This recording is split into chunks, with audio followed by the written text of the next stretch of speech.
Bonjour à toutes et à toutes et bienvenue sur l'émission, le podcast du mois de ICC Online.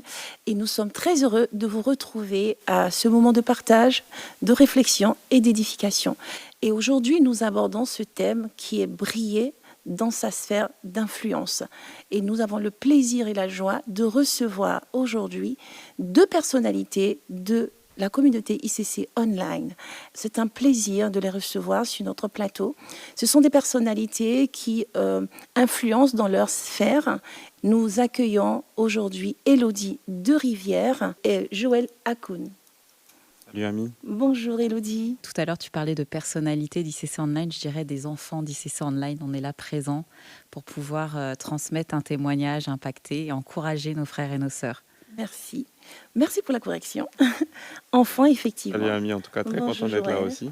Comme Élodie l'a dit, nous sommes enfants d'ICC Online, enfants de la famille ICC. Et donc c'est vraiment un privilège, un plaisir de pouvoir donc déjà échanger, partager nos parcours, un témoignage. En tout cas, on croit qu'on passera un très bon moment par la grâce de Dieu.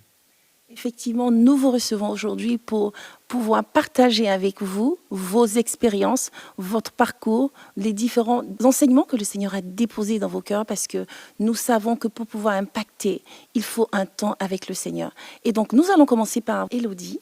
Nous savons que tu es coach conférencière internationale, tu es formatrice, tu es mentor. Et aujourd'hui, on voudrait rentrer dans ton quotidien pour que ces personnes qui nous suivent puissent comprendre comment faire pour impacter. Et j'adresserai le même message, ou du moins la question, à Joël Hakoun, qui est présent aussi avec nous, qui impacte dans sa sphère respective et qui nous donnera quelques informations, son parcours, ses expériences qui ont marqué sa vie. Je vais commencer par cette première question, qui est la suivante.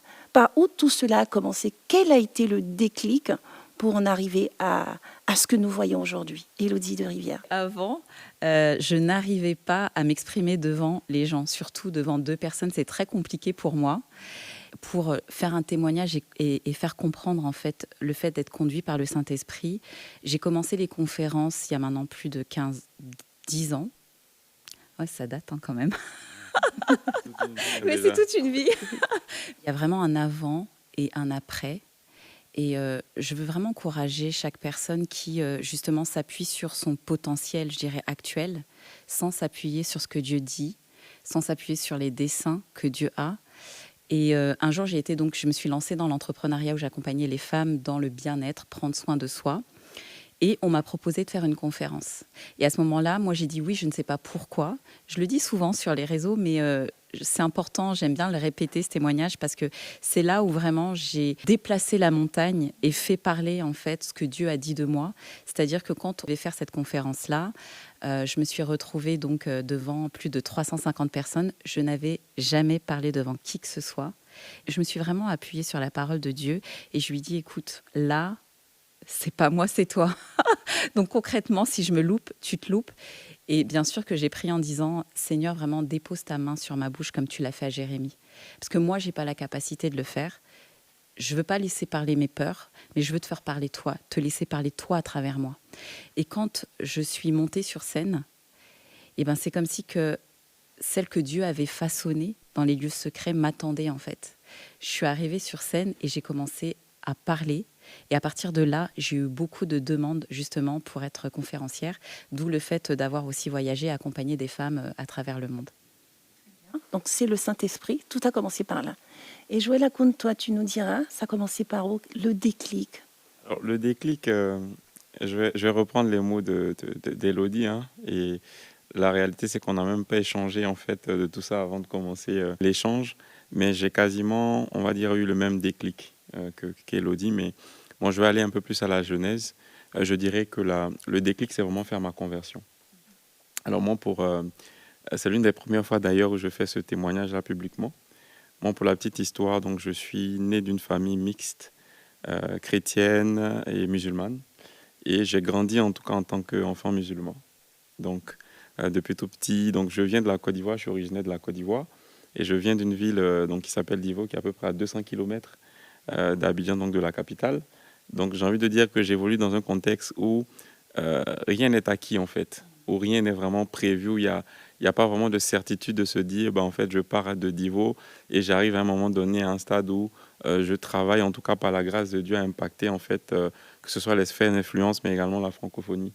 Et donc, je grandis vraiment dans cet environnement-là où j'avais justement envie de réussir. Ça, par contre, depuis tout petit, pour ceux qui m'ont vu évoluer à l'école primaire, au collège et tout, etc., j'avais vraiment ce soupir-là de dire, en fait, je veux réussir, je veux briller, je veux faire des choses.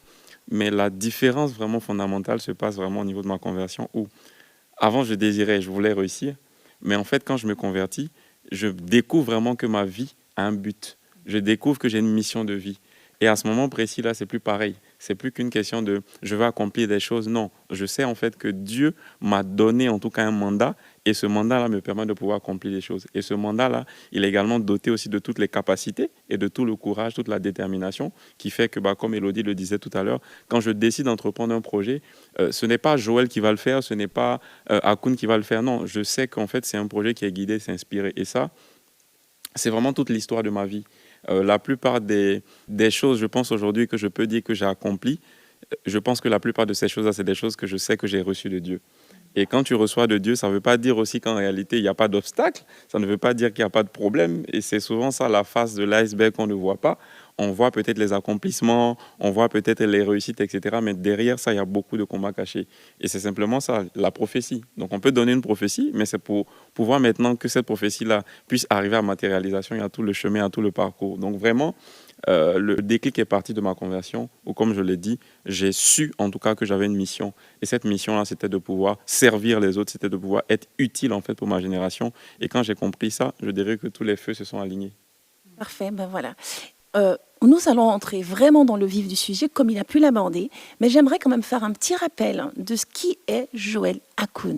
Parce que là, on a donné un petit peu la biographie de Élodie, et Joël Hakoun est rentré dans un sujet que nous allons aborder. Justement, nous sommes là aujourd'hui pour cela.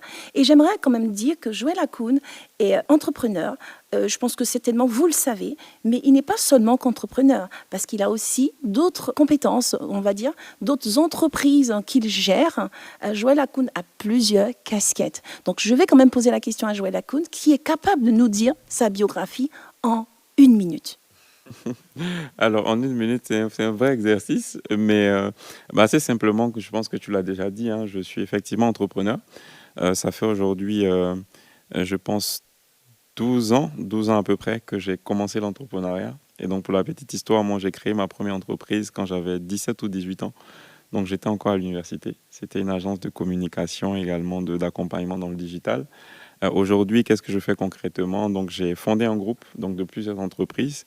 Donc Lambano Group, ça s'appelle Lambano Group du coup, qui évolue dans le domaine du digital, toujours de la communication pour la première entité, donc l'agence Lambano, également dans le domaine de la production musicale au travers du label Lambano Music.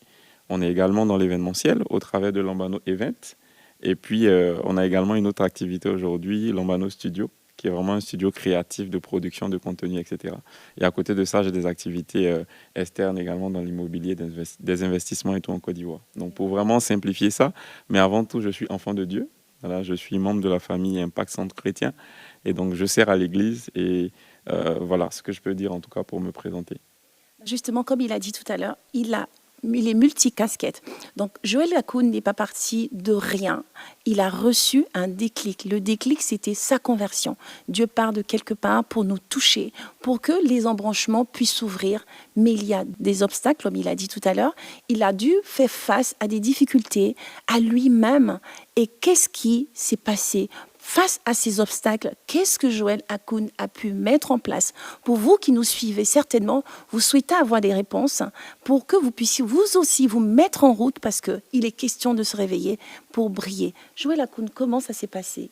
Alors, il y a beaucoup, hein, je pense on peut vraiment faire des heures et des heures si on doit parler vraiment des difficultés de la première entreprise. De la vie entrepreneuriale, mais pour vraiment rester dans le cadre de notre échange, et c'est pas du tout pour spiritualiser les choses parce que souvent, je pense que quand notre père parle de religion justement et tout, on va être beaucoup dans des slogans religieux, etc., sans vraiment mesurer. Mais la réalité, c'est que, et ça, moi, c'est vraiment quelque chose que je vis au quotidien, et je pense que beaucoup d'entre nous, beaucoup de frères et sœurs le vivent, je pense qu'il y a une dimension où il faut arriver à comprendre que toute chose avant d'être physique, elle est d'abord spirituelle.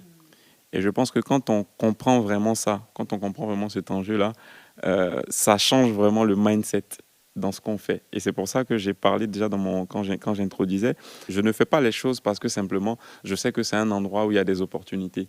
Je ne fais pas les choses simplement parce que je sais que bon, c'est un secteur qui est prometteur. Même si en réalité, il faut aussi justement, c'est la sagesse, hein, je pense, de fonctionnement du monde. Mais je fais des choses parce que non seulement j'ai la conviction que Dieu m'emmène à aller faire des choses là-bas, mais aussi parce que je sais que je suis guidé par le Saint-Esprit. Et pour donner quand même des exemples qui sont concrets et factuels, moi aujourd'hui, pour parler de Lambano, la plupart des personnes qui ont découvert justement Lambano et tout, l'ont découvert à cause d'un concert gospel, ou soit peut-être parce qu'ils ont vu un artiste qui a été produit, etc. Sachant qu'à la base, Lambano n'est même pas d'abord on va dire, un label de production. L'entreprise ou le groupe a commencé vraiment dans le domaine du digital, la création de contenu, comme je le disais. Et puis, à un moment donné, vraiment, quand on dit Dieu parle Dieu parle vraiment. Et je vais faire ce témoignage-là. Et quand je dis Dieu parle, je parle même du nom Lambano de façon toute simple. Souvent, il y en a qui, quand on me dit, mais Lambano, ça vient d'où? Le nom Lambano, je l'ai clairement reçu lors d'une prédication. C'était lors d'un séminaire de l'apôtre Mohamed Sanogo, où justement, j'étais passé à ma première, en tout cas, vraie expérience entrepreneuriale qui a duré quelques années. L'entreprise du coup que j'ai dû fermer parce que j'ai quitté du coup la Côte d'Ivoire, donc je suis arrivé en France, etc., avec tous les défis, tous les challenges, avec mon activité salariale aussi d'un côté, et donc je passe d'un cycle à un autre. Et donc en passant de ce cycle à un autre, j'ai fait vraiment un temps de pause, j'ai fait vraiment un temps de méditation, de réflexion, et puis surtout de penser à tout ce que Dieu m'a donné, toutes les expériences par lesquelles je suis passé, qui me permettent vraiment en réalité de pouvoir réaliser ce à quoi Dieu m'attend. Et je sors justement d'un séminaire du coup que je suivais en ligne. Donc quand on parle d'ICC online justement, je n'étais pas présent. Et donc c'était un séminaire que j'avais suivi à distance. Donc j'étais en Île-de-France et j'ai suivi le séminaire du coup qui se passait à Vase d'Honneur. Et puis l'apôtre Mohamed Sanogo parle de vraiment la dimension d'arracher ce que Dieu nous appartient, la dimension du lambano. Mais en fait, ce qui m'avait vraiment marqué à ce moment précis là, c'était que il n'a pas parlé que de la signification directe du lambano, mais c'est surtout la finalité. De dire que quand on arrache, quand on prend ce qui nous appartient, la finalité c'est quoi? C'est d'impacter, c'est de briller. Et c'est à ce moment-là que tilt, je me dis, en fait, Lambano, c'est venu naturellement. Et la deuxième des choses justement qui, je dirais aujourd'hui, et ça j'en parlais il y a de cela 4-5 mois, je me disais qu'en fait, après 5 ans véritable d'existence, c'est à ce moment-là que je réalise, la vérité c'est que je crée l'entreprise, je fais la déclaration, en l'appelant, donc le nom de la société c'est Lambano Group. Mais en vérité, à ce moment-là, il n'y avait qu'une seule entreprise. Donc, tu fais appeler Lambano Group, mais en réalité, tu n'as qu'une seule entreprise. Donc, c'est vraiment quelques années après que je réalise. Et pour aller vraiment plus loin, avant de répondre justement à la question, c'est que quand je décide justement de lancer l'activité, donc qui est toujours dans l'accompagnement digital, etc., qui était ce que je faisais déjà avant, et c'est là où on va voir toute une différence, c'est qu'à ce moment précis, j'ai clairement des instructions. Et ces instructions-là sont, tu travailleras, tu brilleras, mais tu dois donner de ton temps, de ton argent, de tes finances, etc. En tout cas, tu dois semer pour le royaume. Et c'est comme ça que je décide de lancer justement le label. Donc, bien sûr, je rencontre celle qui est mon épouse aujourd'hui, qui est talent du coup, voilà, artiste et tout. Donc, je découvre. Et c'est là où je décide vraiment de lancer Lambano Musique. Mais je vous assure que quand j'ai commencé vraiment à m'investir justement pour le Seigneur, au-delà de faire mon activité classique et de pouvoir accompagner des clients dans la transformation digitale, dans la communication, etc., quand j'ai commencé à semer, en fait, tout de suite, il y a eu un tel engouement et l'entreprise a commencé à avoir une renommée que jusqu'à aujourd'hui, je ne peux même pas moi expliquer. Il y a des endroits où je passe, où j'arrive, je sais que par la grâce de Dieu, on est encore très loin d'atteindre là où Dieu nous attend, mais je veux simplement dire, en tout cas pour résumer, que le fait de commencer d'obéir, et de faire les choses qui sont inspirées, surtout avoir conscience du fait que je fais ça certes, oui c'est l'entreprise, c'est le business, mais je sème, je reprends à des principes justement qui sont bibliques, derrière il y a des résultats. Et maintenant, pour terminer justement par rapport à la question, c'est de façon très simple. Je pense que la plus grande difficulté, c'est de pouvoir, pour moi, je pense, c'était d'abord de pouvoir obéir. Obéir en se disant, en fait, je dois refuser par moments certaines, peut-être même collaborations. Je dois faire attention que ce soit à l'image, mais ce n'est pas juste même pour les gens, parce que je sais que j'ai des valeurs où j'ai un témoignage justement à valoriser. Et puis, au-delà de ça, il y a aussi la dimension de faire des sacrifices, de se dire, en fait, c'est du temps, c'est de l'argent. Je suis en début d'activité, par exemple, je n'ai pas forcément beaucoup de fonds, mais en fait, Dieu te dit, fais ça. Et quand tu fais, finalement, tu vois les résultats. Alors, je vais retourner la question à Élodie. Il nous a expliqué qu'il y a eu de l'obéissance, une sensibilité. Il a ressenti la conviction, en tout cas, de rentrer dans cette direction. Pour toi, Élodie, comment ça s'est passé? Est-ce que c'était des moments, oui, de sensibilité seulement, ou bien c'était plutôt des moments difficiles? Il y a eu une traversée du désert. Peux-tu nous expliquer un tant soit peu ce qui s'est passé depuis le début jusqu'à ce jour? En tout cas, moi, pour mon témoignage, c'est vrai que j'ai eu plusieurs entreprises. J'en ai d'autres qui ont fermé également. Et il y en a d'autres parfois qui sont en stand-by parce qu'on doit les mettre de côté, parce qu'on n'a pas assez de ressources, parce qu'on n'a pas encore l'équipe pour nous accompagner.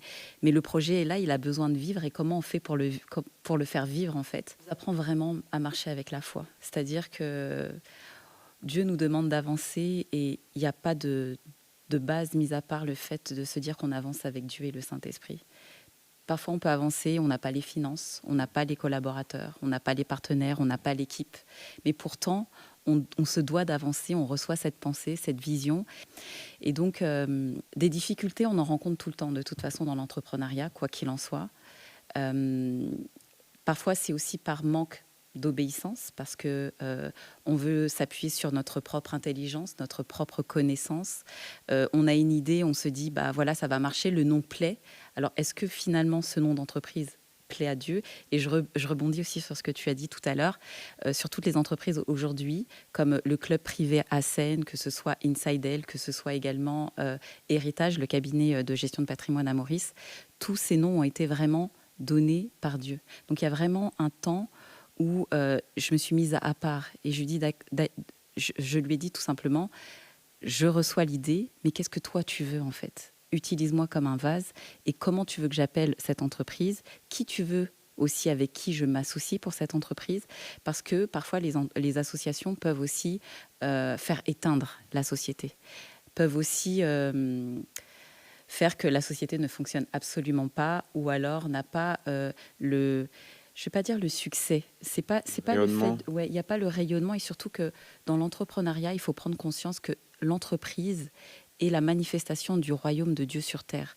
On est là dans une sphère économique pour apporter en fait. On reçoit mais on sème. Et l'entrepreneuriat aussi permet de pouvoir faire vivre des familles, faire vivre des secteurs.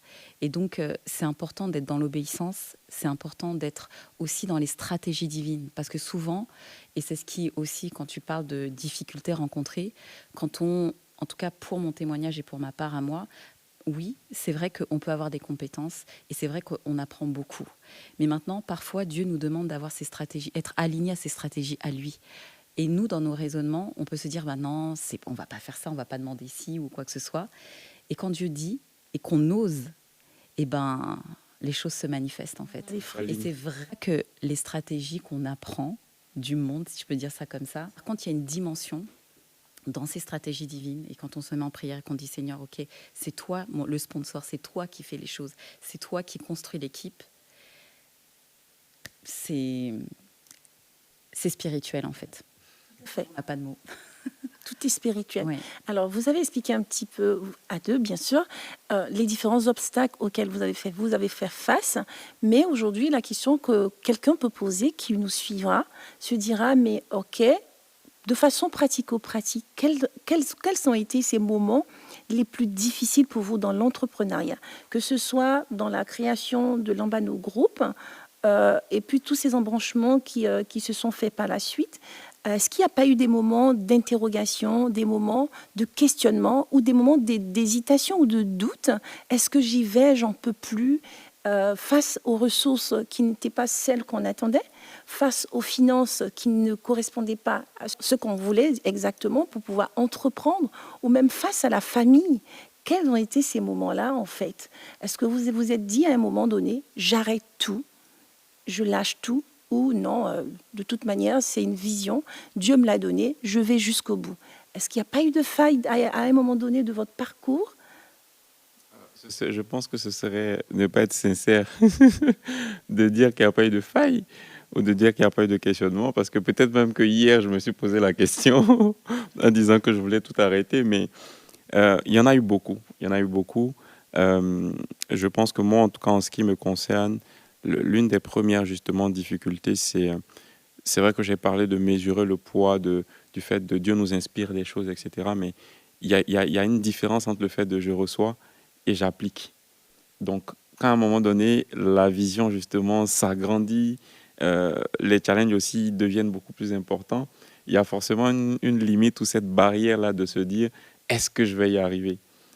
Maintenant, si on veut parler de choses encore plus concrètes, moi, en ce qui me concerne aujourd'hui, depuis plusieurs années, je dirige une entreprise avec non seulement plusieurs branches, mais repartie sur plusieurs continents. Donc vraiment, au quotidien, c'est pas très simple de pouvoir, je dirais même, organiser son temps.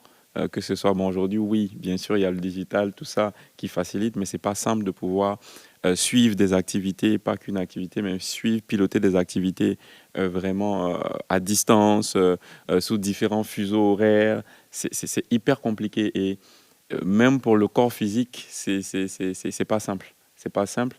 Mais comme je l'ai dit tantôt, il y a vraiment cette mission-là, justement, qui est portée par l'entreprise ou par la vision de l'entreprise, qui fait que tu te dis, je ne fais pas ça que pour moi. Moi, je dis en réalité, c'est un fardeau finalement qui est un ouf de soulagement. Je m'explique. Parce que certes, tu souffres, le corps va peut-être souffrir, beaucoup de réflexion, beaucoup d'engagement, mais derrière, tu sais que tu le fais pour un but.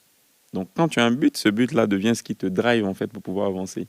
Donc, il y a vraiment ça en termes de difficultés. Et puis, je pense aussi qu'il y a vraiment aussi une dimension dans l'entrepreneuriat où on peut sentir en fait cette solitude-là, j'ai envie de dire, du bâtisseur, où tu te dis, il y a des moments, hein, je ne dis pas que c'est forcément toujours le cas, mais la difficulté justement à pouvoir trouver des personnes qui vont porter aussi ta vision. Moi, aujourd'hui, j'ai la grâce d'avoir deux associés et tout, donc Landry et également mon épouse qui portent aussi justement la vision Lambano avec moi, mais il y a également des partenaires aussi, des frères aujourd'hui que Dieu m'a donné. Mais dans les débuts, ça a été hyper difficile. Ça a été hyper difficile et puis je pense même qu'à chaque saison justement qu'on vit, on peut avoir justement des expériences qui ne se passent pas forcément bien parce qu'au-delà de tout ça, c'est que nous, pour les valeurs, et je pense aussi que c'est aussi ça, nous, en tant que chrétiens, il va y avoir beaucoup d'humains dans notre façon de faire. Et très souvent, quand il y a beaucoup d'humains, on peut aussi très souvent se laisser aussi un peu aller. Donc je pense qu'il y a aussi souvent ce type d'épreuve-là qu'on peut vivre. On a des expériences humaines qui ne se passent pas très bien, où on se remet en question. Tout à l'heure, Elodie l'a bien dit, hein, c'est de façon très claire, il y a des connexions, il y a des associations où il y a des expériences en fait, qui vont soit permettre soit de décoller ou soit qui vont freiner, etc. Donc, c'est vrai, moi, en tout cas, en ce qui me concerne, ça a vraiment été ce type d'expérience-là que j'ai vécu, que je continue toujours même de vivre.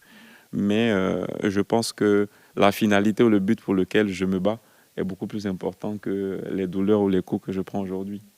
Et toi, Élodie, tu abordes dans le même sens? Moi, je suis maman également. Donc, au-delà d'être maman, ça demande aussi de passer du... La maison est une entreprise aussi. Je veux dire qu'on doit aussi transmettre à nos enfants des valeurs, les inspirer et leur montrer que c'est possible quand on marche avec Dieu. Donc, on a cette double casquette d'influencer et d'inspirer notre maison et aussi là où Dieu nous demande d'impacter. Et ça, c'est aussi important. Ensuite, bien sûr que... chaque jour, en fait, il y a quand même un reparamétrage à avoir selon la saison dans laquelle nous sommes, on est dans l'entreprise. On a aussi ce fardeau de pouvoir inspirer les personnes aussi que Dieu nous met autour de nous pour nous accompagner. Et c'est vrai que la grâce qu'on a dans l'entrepreneuriat et vraiment, je crois que dans les stratégies divines que Dieu nous donne, c'est de former un seul corps en fait. Le former un seul corps et de prier à ce que Dieu nous emmène en fait des associés, des collaborateurs, des cofondateurs, des personnes qui portent la vision comme nous. Ça nous soulage en fait. Même Jésus, il n'a pas marché tout seul en fait. Il était vraiment accompagné.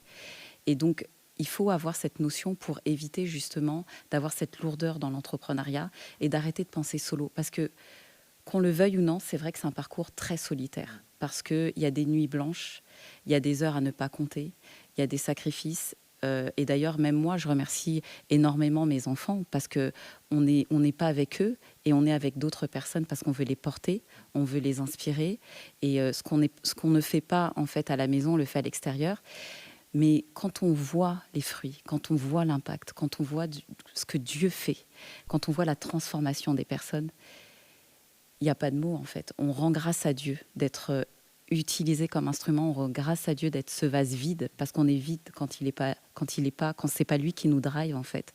On le remercie parce qu'on dit Seigneur merci parce que notre témoignage quelque part impacte, notre témoignage transforme. Et c'est ce que Dieu nous demande, d'être des témoins vivants. Donc c'est vraiment une grâce d'être ce témoin, enfin moi en tout cas, et je pense que chez tous les entrepreneurs, ça fait partie vraiment d'un témoignage, d'être ce témoin vivant, que Dieu agit, que Dieu transforme, édifie, façonne. Et les difficultés au-dessus de tout ça, ça m'a fait penser un peu à une femme qui accouche. Il y a des souffrances qui ne se disent pas. Je peux le témoigner en tant que femme. Qu'on n'expose pas, mais qui peut se dire en temps privé, je dirais. C'est vrai, vous êtes passé par tous ces moments difficiles, mais le plus important pour vous, c'était le but, quand je vous ai entendu. Le but était de continuer de persévérer parce que Dieu a déposé quelque chose au-delà de toutes ces souffrances, de ces efforts, que ce soit des ressources humaines parfois qui ne sont pas celles qui correspondent, mais vous avez quand même continué le parcours. C'est ce qu'il fallait nous donner, en tout cas la grâce de pouvoir l'entendre, parce que quand on brille, on voit juste l'aspect visible, mais on ne voit pas ce qui se fait avant même que le Seigneur ne jette ses projecteurs sur nous. Il est important de pouvoir le dire à ces personnes qui vont nous regarder, qui vont écouter ce podcast, parce que croyant que pour briller, il faut aller par la facilité. Il y a tout un processus, des étapes qu'il faut franchir, des déserts, bien entendu, qu'il faut traverser pour arriver à cela. Et vous, quels étaient vos moments de communion, d'intimité avec le Seigneur quand ça n'allait pas du tout? Comment ça se passait? Est-ce que c'était juste des temps de jeûne ou bien des temps de retraite? Parce qu'il y a des personnes qui prennent des temps de retraite, ou c'était plutôt je prie simplement et j'entends Dieu? Moi, pour m'être lancée dans l'entrepreneuriat, j'ai commencé sans rien. Si aujourd'hui, je peux me dire, ok, j'ai différentes structures à mon actif, c'est parce que j'ai fait confiance à Dieu. Et je veux vraiment encourager les personnes. Parce que parfois, quand on est peut-être online, parce que c'est pareil, aujourd'hui on est ICC online, et ce qu'on veut aussi mettre en avant, c'est de se dire qu'en étant online, il y a aussi la manifestation de Dieu dans nos vies. On est connecté, c'est vrai, mais il y a vraiment une puissance qui s'opère. Et j'encourage vraiment toutes les personnes d'accepter l'état actuel, d'accepter simplement d'être aligné au cœur de Dieu.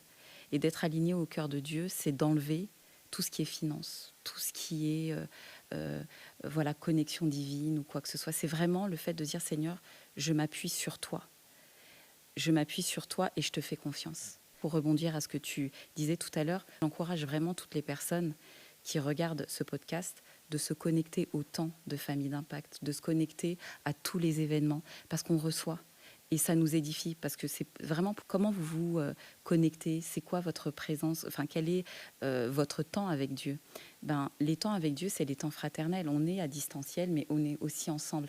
Et c'est une vraie famille. C'est pas juste une famille digitale où on se voit par écran. Moi, j'ai le souvenir que quand j'étais venue à la Semaine Royale, quand j'ai rencontré tous ces frères et sœurs en Allemagne, Italie, peu importe, partout dans le monde, c'est tellement riche, c'est tellement puissant. Et chaque moment passé, en fait, dans les familles d'impact, dans les moments de connecter, dans les événements ICC en ligne organisés, on reçoit. Et on ne reçoit pas juste de la connaissance, on reçoit de la transformation. On reçoit une nouvelle dimension, en fait. Et c'est important de prendre conscience de ça. Ce n'est pas juste se connecter comme si on regardait une télé, en fait. Dieu nous parle vraiment. Et on est connecté et on télécharge aussi. Et moi, c'est ce qui a apporté aussi, quelque part, ma discipline dans ce que je fais aujourd'hui. Et bien sûr, on a des temps à part, parce que Dieu nous demande aussi d'avoir des temps à part. Donc, il y a les jeûnes, il y a aussi le fait de prier, de faire des veillées. C'est important d'avoir une vraie vie, en fait, de prière. Quand Dieu dit prier sans cesse, c'est tout le temps. Je dirais même pas qu'il y a un temps spécifique. C'est toute la journée, en fait, être connecté à Dieu. C'est vraiment ces moments-là que moi, je dirais que je priorise. Quand je dis priorise, ça fait partie de mon agenda, en fait. Je pourrais pas te dire qu'il y a plus une heure ou une autre. Je pense qu'on est vraiment très alignés. Et je crois vraiment que c'est le Saint-Esprit aussi qui a permis vraiment cet échange-là. C'est la première fois d'ailleurs que je rencontre Élodie, mais je vais reprendre les mêmes mots. Pour moi, c'est ces moments d'intimité là. Et c'est même pas que, en fait, pour enchérir, je dirais, c'est même pas que dans les temps de difficulté. Pour moi, c'est le quotidien. C'est-à-dire que je sois dans les moments où je brille ou que je sois dans les moments les plus compliqués, c'est ce qui nous est demandé, c'est ce qui nous est recommandé, c'est ce qu'on doit faire. Et en réalité, on ne le fait même pas parce que on veut avoir quelque chose, mais on le fait parce que nous sommes enfants de Dieu, on le fait parce qu'on aime Dieu. Et c'est comme, en fait, je suis marié, j'aime ma femme. Donc, en fait, aujourd'hui, j'ai donné ma vie à Jésus, j'aime Jésus. Donc, prier, jeûner, etc. C'est vrai que pour des circonstances très spécifiques, il y a des efforts supplémentaires. C'est comme quelqu'un qui se prépare pour aller jouer. Moi, je suis sportif, hein, donc pour quelqu'un qui veut aller jouer une Ligue des Champions, une Coupe du Monde, ne va pas avoir la même préparation que quelqu'un qui joue que le championnat local. Donc forcément, pour des enjeux différents, attitudes différentes, privations différentes, mais pour moi, c'est le quotidien. Et ce quotidien-là, il n'est pas seulement lié au fait de OK, demain, je suis entrepreneur, je cherche un marché, je cherche une opportunité, je dois prier plus. Non, ça doit être notre quotidien. Parce qu'on aime Jésus et c'est d'abord pour ça qu'on prie. C'est d'abord pour ça qu'on l'adore, c'est d'abord pour ça qu'on le loue. Et le reste vient après. Et moi, je pense que également cette lucarne qu'on a, c'est également une lucarne où on veut prendre vraiment le temps, en tout cas personnellement aussi, prendre le temps d'encourager, vraiment d'encourager nos frères et sœurs pour dire que en fait, on n'est pas meilleur. Moi, je ne pense pas être meilleur que qui que ce soit. Je pense juste que c'est vraiment une question de euh, vraiment clairement demander à Dieu de nous montrer la mission qu'on a sur Terre. Et quand on découvre sa mission, quand on découvre le but pour lequel on est sur Terre, on devient la personne la plus utile dans la sphère d'influence. En fait, c'est ça la réalité. Souvent, je pense qu'on perd beaucoup d'années. Souvent, je pense qu'on perd, même pas souvent, très généralement, on perd beaucoup d'années, on perd beaucoup de temps parce qu'on n'est pas forcément là où Dieu veut que nous soyons. Et si je dois parler également de mon témoignage, je l'ai dit, moi, quand je me suis converti, donc j'étais musulman, je me suis converti et tout, j'ai accepté le Seigneur, etc. J'ai parlé du témoignage de mon entreprise Lambano. Je l'ai reçu en étant connecté, en étant en ligne. Donc, en fait, j'ai reçu quelque chose qui a changé ma vie, qui a changé mon histoire, qui a changé vraiment le cours, j'ai envie de dire, de ma destinée, pas dans un bâtiment physique. Mais parce que j'ai été connecté à une maison, parce que j'ai été connecté à une maison, comme je dis, une famille, j'ai été connecté en fait à une église, j'ai été connecté à une communauté. Et c'est vraiment ça. Et je pense aussi que c'est là où on peut se dire qu'en fait, ici c'est online, est je dirais même pas d'une utilité, mais en fait c'est une réponse en fait à un besoin, à un soupir que beaucoup d'entre nous ont. Aujourd'hui, il y a des gens qui, pour des raisons ou pour d'autres, se retrouvent à travailler dans des endroits où il n'y a pas d'église physique. C'est pas juste un temps de rencontre digitale, comme Elodie le disait, mais c'est vraiment un endroit où on vient pour, en tout cas, boire, en tout cas, s'abreuver et vraiment recevoir et repartir vraiment béni. Donc, c'est pas juste des slogans, c'est pas juste des témoignages, mais on veut vraiment prendre le temps d'encourager, en tout cas, un frère ou une sœur qui nous regarde, qui nous écoute, en tout cas, aujourd'hui, pour vraiment dire que c'est possible. Et moi, je fais partie de ceux qui disent que de la même façon, tout le monde, c'est vrai qu'on a beaucoup parlé d'entrepreneuriat, etc., mais briller, c'est pas qu'entreprendre. Il y a aussi ça, c'est-à-dire que très souvent, on va parler de oui, de se faire, mais briller, c'est pas qu'entreprendre. Il y a des gens aujourd'hui qui sont dans des entreprises, qui sont salariés et tout, mais qui sont excellents. Le plus important, comme je le dis, c'est de répondre vraiment à sa mission. Déjà, de pouvoir la savoir et puis également travailler à réaliser le but. Je le répète vraiment, mais c'est essentiel. Et je pense que quand on a ce déclic-là, après, les choses s'alignent. Et comme on l'a dit, on a parlé des difficultés. Avoir aussi ce réalisme-là de dire qu'en fait, quand on décide de s'engager, que ce soit en entrepreneuriat, que ce soit même pour un projet, etc. et tout, il faut avoir conscience du fait que rien ne sera simple. Je reprends encore un exemple sportif. Quelqu'un qui va à la salle de sport, qui va avoir des muscles, finalement, on voit les résultats, on voit les pectoraux et tout, ils sont bien, mais derrière, il y a eu beaucoup d'efforts physiques qui ont été faits. Donc, c'est la même chose. Mais, in fine, je pense qu'il faut comprendre que, et je reviens à ce que j'ai dit encore en introduction, toute chose avant d'être physique, elle est spirituelle. Et nous, on a la grâce d'avoir Jésus, on a la grâce d'avoir le Saint-Esprit. Et donc, c'est une arme en plus, en fait, qui nous permet de pouvoir avoir de l'avance. Et cette avance-là, il faut qu'on puisse déjà, aujourd'hui, mesurer le poids de ce que ça représente et se dire qu'on a une longueur, en tout cas, d'avance. Merci Joël, en tout cas pour toutes ces explications qui ont été données. Je pense que vous avez pu retenir, tout est parti d'un déclic. Le déclic a demandé aussi une vie de prière, une communion avec le Seigneur, être sensible au Seigneur, parce que c'est aussi en cela qu'on est capable de pouvoir impacter en se mettant au travail, parce qu'il y a une préparation. Je remercie Élodie pour toutes ces réponses qui ont été données. Merci à Joël Akoun qui vous a encouragé. Croyez que pour briller, même étant en ligne, on peut briller. Et on peut aussi avoir des communions fraternelles, parce que c'est à cela que le Seigneur nous appelle. Il le dit dans sa parole, c'est par la communion fraternelle. Il y a des connexions qui se font et on apprend, on s'affermit pour aller dans les sphères, briller, pour que le Seigneur soit rendu visible. Merci à tous d'avoir pris le temps de suivre notre podcast. Merci pour ce moment et nous vous disons à très bientôt pour une prochaine émission.